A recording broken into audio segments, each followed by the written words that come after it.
दोस्तों, जब जब आपने इतिहास पढ़ा होगा तब तब आपने प्लासी के युद्ध का नाम सुना होगा। अब हम इस प्लासी के युद्ध में हम ये देखते हैं कि इसमें किसकी हार होती है, किसकी जीत होती है और बंगाल के नवाब की हत्या किस तरीके से कर दी जाती है। यह युद्ध एक युद्ध नहीं था, बल्कि यह एक विश्वासघात के तहत रचा हुआ एक षड्यंत्र था।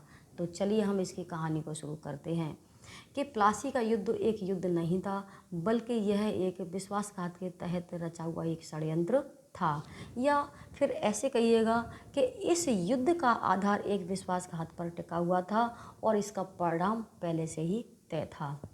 अब प्लासी का युद्ध 23 जून 1757 ईस्वी में मुर्शिदाबाद के दक्षिण में भागीरथी नदी के किनारे नदिया जिले में एक प्लासी नामक स्थान पर हुआ था।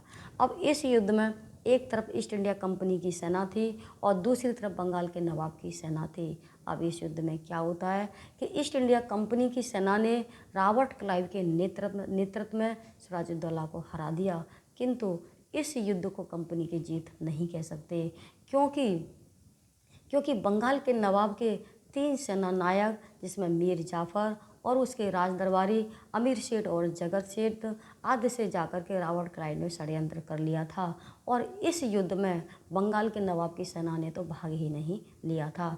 युद्ध के तुरंत बाद मीर जाफ़र के पुत्र मीरन ने मुर्शिदाबाद में बंगाल के नवाब की हत्या कर दी और इस तरीके से हम ये देखते हैं कि यह युद्ध भारत के लिए एक दुर्भाग्यपूर्ण माना जाता है और यहीं से भारत के दास्तां की कहानी शुरू हो जाती है। अब ये थी प्लासी के युद्ध की कहानी थी। अब हम आगे की वीडियो में हम बात करेंगे नेक्स्ट टॉपिक पर। धन्यवाद।